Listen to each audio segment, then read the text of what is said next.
information station, 1370 WOCA. WOCA.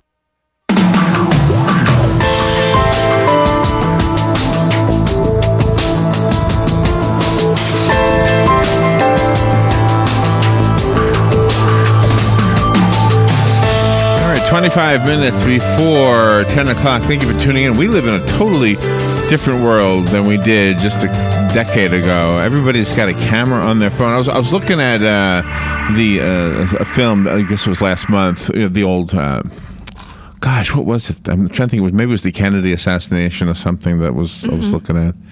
Oh, it was the Beatles. It was the Beatles. Oh, okay. So I guess, but anyway, nobody had like the phone up to their face. Like nowadays, anything happens, everybody's got their phone up. You and I were Christmas caroling through the mall, and everybody puts their phone up. Everybody gets the pictures, right? And the video. Exactly. And now people wear these eyeglasses that, are video cameras and et cetera, et cetera. When that asteroid entered the atmosphere over Russia, I guess it was last year, it was captured on a dashboard cam. Yeah. Not by a police officer, but by a private citizen. And if you go on YouTube, you'll see some videos, some of them funny, some disturbing, of things that were captured on dashboard cams. Yep. Dashboard cams are popular. And police have them. We're so aware that the police have a dashboard cam and that they're mic'd.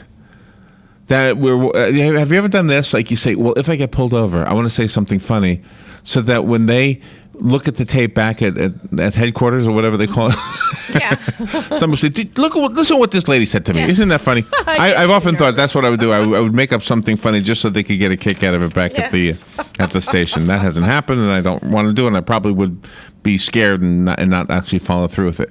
I was reading about a man named Bill Sousa, and I hope I'm saying his name right, and I asked him if he would be on the show, and he's on the phone right now. He's the director of the Center for Crime and Justice Policy.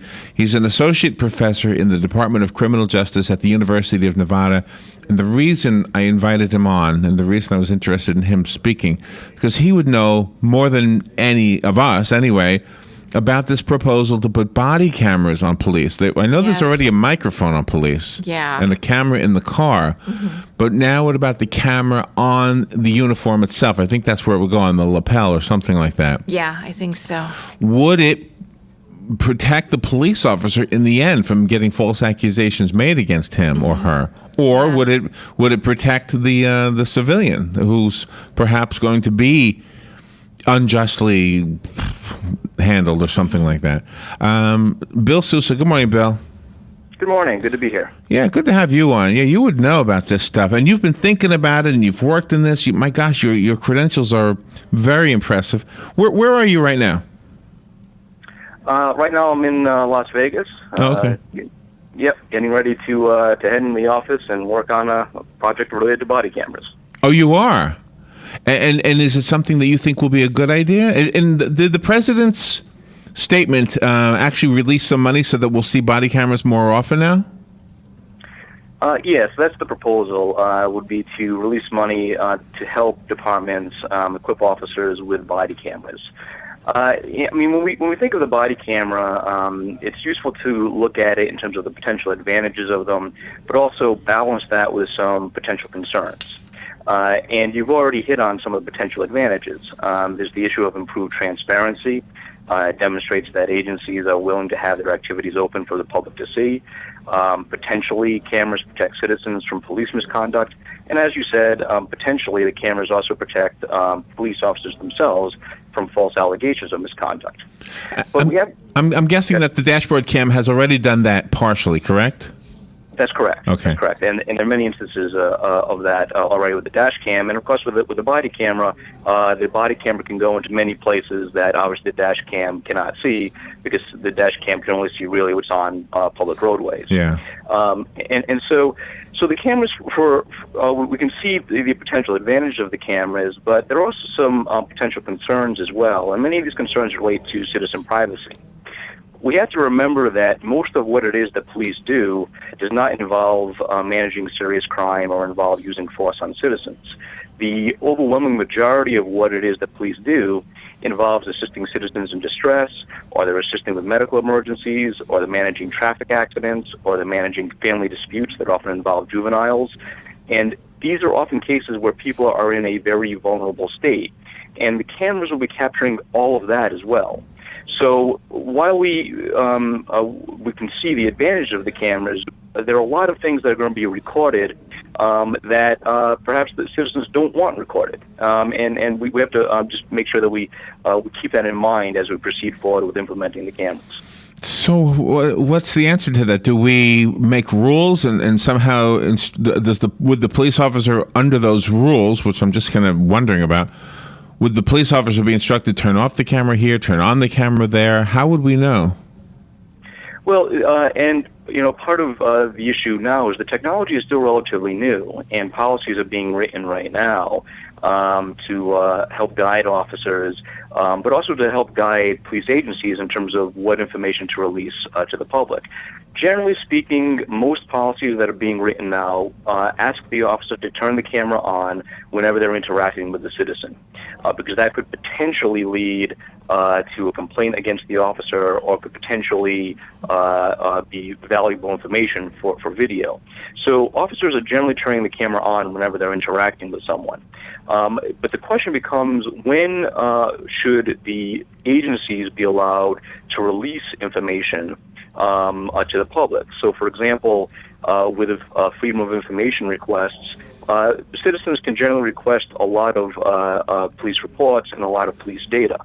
Would the video be considered simply a visual depiction of a police report where anyone can basically request that information, or is it considered something like evidence which has to go through a more strict chain of handling? And the policies on these matters are still being written now. Are people standing around with phones with their cameras going? They're witnessing police. This happen. You see this on videos a lot. Is that permissible in court? The handheld video cameras that people, or phone cameras, whatever, the images that are captured by the private citizen, are they admissible in court? They often are. There are different rules in different states regarding whether or not some states have a two-party consent, meaning that both parties need to know they're being recorded. Other states have just one-party consent. And so there are different rules in different places. But generally speaking, more and more video evidence is being allowed in court, yes. Now, see, as a member of the public, I would, the George Zimmerman case here in Florida, I'm hoping you're familiar with it. Oh, yes. Okay. If George Zimmerman had I know he was not a police officer, but I mean, even that role, if we're going to have them, even he should have one of those people, right? In that case, we would know without a doubt what happened. So, right or wrong, whatever he was, we would know. Mm-hmm. Well, that's an interesting question.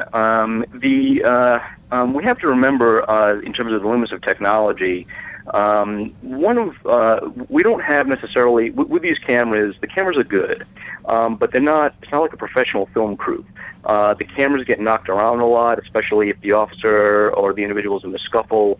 And the other part of it is we know that when we look at video, that two people can look at the same video and reach different interpretations and reach different conclusions. Yeah. And sometimes video is very cold, and it doesn't always capture the adrenaline, it doesn't capture the emotions, it doesn't capture many elements of context.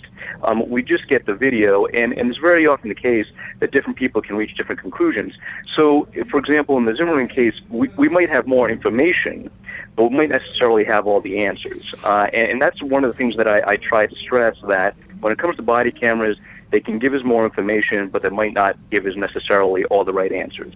This sounds like there is a potential for new job openings within law enforcement, because if a police officer has this camera with the video and the audio and he turns it on at the beginning of a shift and never turns it off, that way you've got somebody monitoring them, like the flight personnel at airports, and they can be the ones that will zoom in on certain things and zoom out and do a panoramic view or a shorter view.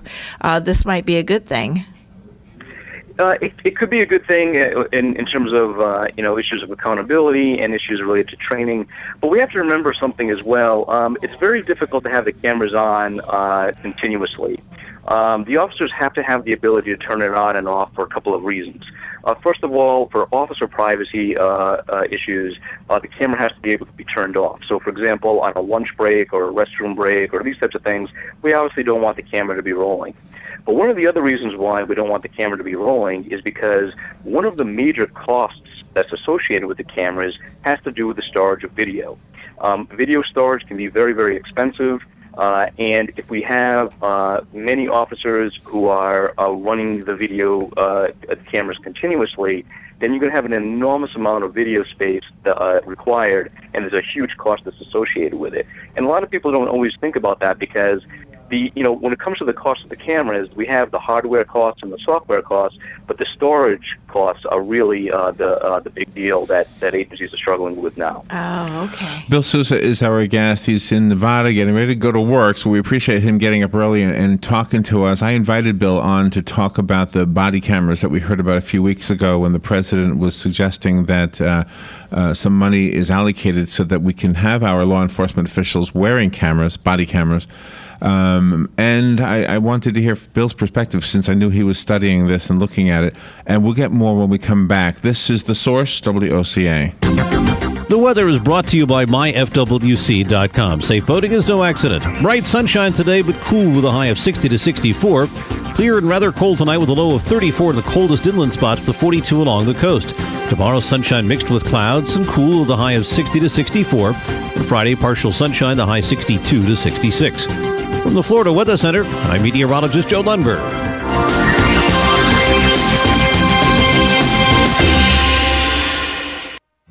Let's face it, nowadays it can be hard to find American-made products, and that's something that Cabinet Sales of North Florida is well aware of. That's why they're an authorized dealer of Wellborn Cabinetry, family-owned and American-made since 1961. Cabinet Sales of North Florida is your answer for complete turnkey kitchen remodels and whole house cabinetry. Their cabinets are finished with solvent-based enamels for a long-lasting finish that's second to none. Available in an incredible selection of door styles and colors to choose from to turn your dream kitchen into a reality. In-house design and drawing services are available. Come by and see our displays for yourself at the Floors of the Villages, 3935 County Road 216 in Oxford, or Exquisite Design Kitchen and Bath in Bellevue, right across the street from the Bellevue Library. So whether you're looking for bookcases, kitchen, bath, or outdoor kitchen, Cabinet Sales of North Florida is your one-stop source of quality cabinets. For a free estimate, call 352-427-2647. That's 352-427-2647. Cabinet Sales of North Florida. Hi, Danny Warfel here. Get moving with Florida Credit Union's fast and easy loan approval process. Let Florida Credit Union start up a new car loan for you today. No more waiting, hassles, or stop signs. You can even apply online. With a strong financial team behind you, you can enjoy great rates and fast approvals. It's all about personalized service and a streamlined process. Florida Credit Union, connecting your money to your life. The artists at All About Art in Bellevue next to Kangaroo Express say hop on over and pick up a unique gift and have a Merry Christmas and a Happy New Year. All right, 12 minutes before 10 o'clock. Thank you for tuning in. Bill Sousa is our guest. He's out in Nevada. He's the director of the Center for Crime and Justice Policy. He's also an associate professor in the Department of Criminal Justice at the University of Nevada. And we're talking about the body cameras on law enforcement officers and how the pros and cons. Bill, have you made up your mind about how you feel about them? Are you in favor of them or against them, or are you still mixed? I think that I think overall we can see the potential advantages of them for issues related to transparency and police accountability. I think that overall they're a good thing. I'm worried a little about implementing the technology too quickly without addressing some of the privacy concerns that we talked about a little bit earlier. So policies need to be in place. There's very little case law that's been developed as a result of the body cameras. There's very little research that's been done on the body cameras and how they affect the interactions between police and citizens. So although I am generally in favor of them, and I think that they're a good thing for policing and for communities, I'm also worried a little bit about some of the potential concerns. Robin implied that the image would be monitored at an external place, like back at the police station or something. Is that the way it works, or are they recorded onto a memory chip or something on the police officer himself? Right. They're recorded on the device itself, so it's not a live feed back to the station. That sort of technology exists, but it's very, very expensive, and it's not normally what's done. The way that the technology works is the officer records the video. Then at the end of their shift, they'll go back to the station. They dock the technology in a docking station, and then at that time, the video are uploaded to a server while the battery recharges, ready for the officer's next shift. And that's typically how it happens. Okay, during the break, I asked Bill if he was okay with taking phone calls. So if you want to call, you are welcome to. The number is 622-9622. Have you spoken to police officers about this? Are you a police officer, a former police officer? No, I'm not. No, I've always been on the research side of it. But police officers in general who are wearing them believe that they're a good thing. They feel at one level that it's good for the community. They also feel that it's good for them. That in the end, it can protect them. That as long as they're doing their job properly, the camera can help protect them against false allegations. So overall, they're generally positive.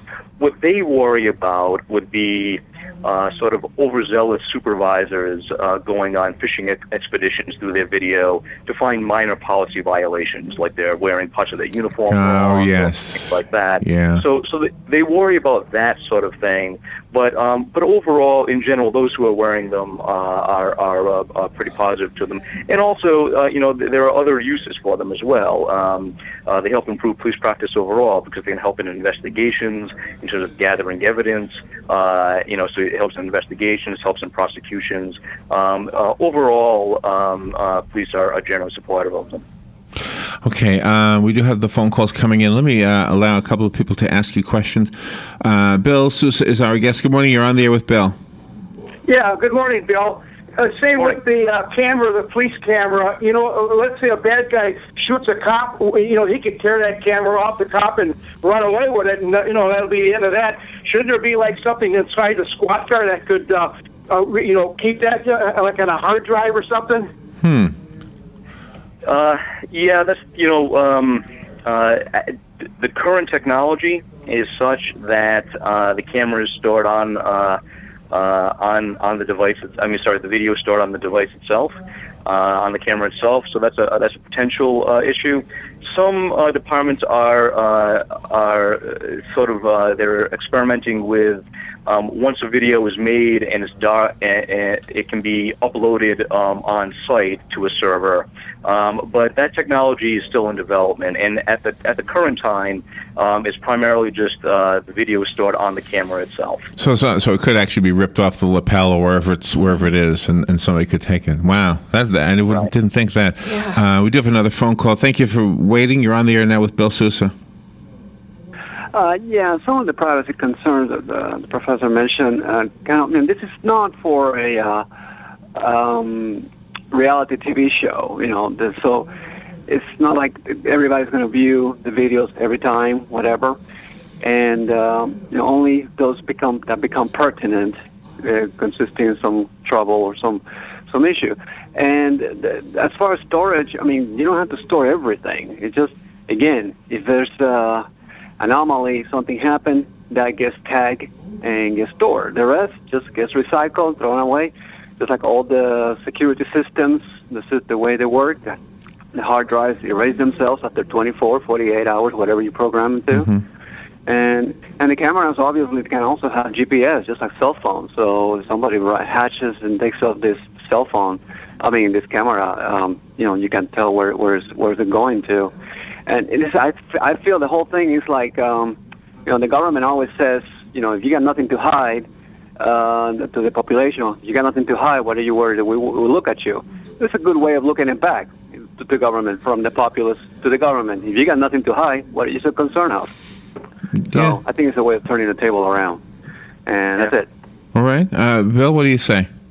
Yeah, no, I agree with much of what the caller just indicated, and the caller brings up a good point that now different departments vary in terms of their policy on this, but while interactions are recorded, some are going to be erased. So if for example, there's an interaction with a citizen and it's a routine interaction, there's no expectation that the citizen will make a complaint on the officer. There's no, there's nothing related to a crime on the video. For those types of recordings, those might be erased after 30 days or 45 days or what have you. But if you have an incident where one can anticipate there might be a complaint against the officer, or if it involves use of force, or involves a crime in progress, those types of recordings are kept over a much longer period of time. And so there is, so that does help limit the storage space overall. But again, what the caller was indicating related to transparency is absolutely true. The cameras can help in terms of transparency and accountability. Yeah. I guess listening to, I'm feeling like I'm more in favor of it, but I can see that we'll need to tweak it as we go further. We have another caller. Good morning. Thank you for calling. You're on the air with Bill Sousa. Good morning. I think if there's anything out there to protect our people that are serving us, to protect us, to show that they are doing their job properly, I'm all for it. The incidents like in Ferguson and places like that, where that camera would have probably substantiated the officer's actions prior to all the mayhem of the people telling stories of what they thought happened or what they should have happened that resulted in the riots and all this stuff, is the fact that the knee-jerk reaction is that the general population is not in a trusting manner right now, and we keep forgetting that these people were criminals or suspects. And all I know is that if a policeman says to me, "Get on the ground, spread your legs," I'm going to get on the ground and spread your legs. I'm not going to run. I'm not going to do it. And in each cases, these are not happening. So I think anything that can substantiate it right away, but these cameras then you have to show what happened immediately, and I'm not sure if that's going to happen because they always have to investigate, and by the time you investigate, the populace has already reacted to a negative situation. Well, that's a really good point too. Yeah, thank you for the call. I guess this is one of those things we'll probably need. What somebody suggested that we have drones that actually hover over a scene. That would be crazy. Yeah. That's the future. Yeah. Well, the bad guys would shoot him down. Yeah. Would the police officer be real conscious about the camera being on their lapel, that they might think twice about reacting to a situation? Well, that's an interesting question, and some have brought that up. And most officers who wear them simply say that they trust their instincts, and with the training they have, they're comfortable wearing it, and they don't feel that it would in a dynamic situation the camera their training would kick in. But those are usually the high profile types of incidents. What we don't know a whole lot about is how the cameras affect the way that police interact with citizens in terms of more mundane interactions. So, for example, there's speculation out there that police could become more legalistic in their behavior. So if they pull someone over, for example, for a traffic violation, there's some discretion. Maybe they give you the ticket, but maybe they let you off with a warning, or they just let you off, and say, have a nice day. Now the speculation is that if there's a legal violation that's been recorded on video, that officers might be more likely to just give the ticket, because the concern is if they don't take the legally proper action, that could come back to haunt them later. So there's some question in terms of whether or not this has, a sort of a negative negative consequences in terms of the interaction between police and citizens, because police may become more legalistic. And also, in other respects, citizens like to talk to police. And will citizens, knowing that everything they say is going to be recorded, be as likely to approach an officer and just strike up a conversation with an officer? Yeah. And these are some things we don't know. Bill, thank you for being on. We're out of time. Is there a website you can give us so that we can look at this more?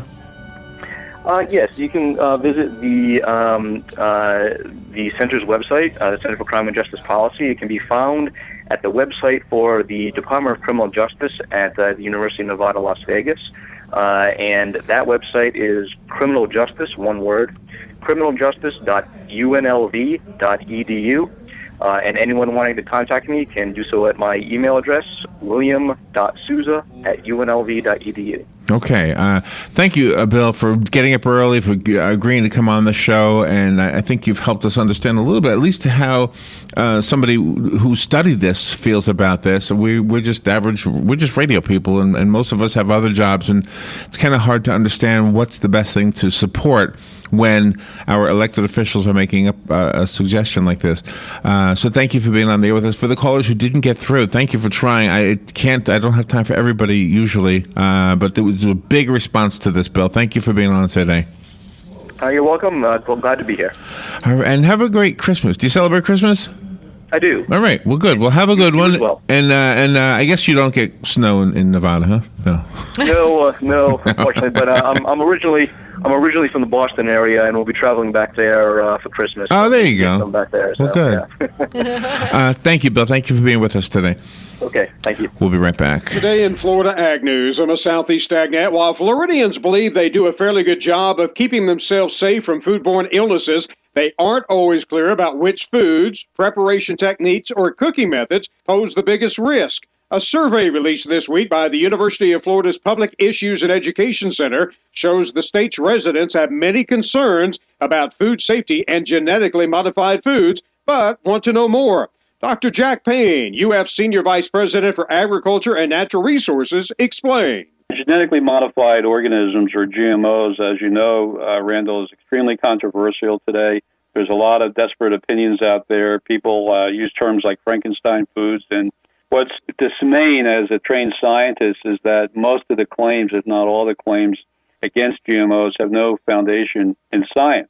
So what these surveys show that so many people are misinformed about GMOs, that we need to do a better job in bringing science education to the forefront so that we can create a better informed citizenry. The survey shows that 92% of Floridians want to know more about GMOs, and thus Payne says a better effort to inform the public about food safety is needed. It's really up to us to try to create educational opportunities so people can look at every side of the issue. We don't want to create the policy. We're not going to tell people what to believe in, but we need them to understand how humans get the truth as we know it, and that's through the scientific method.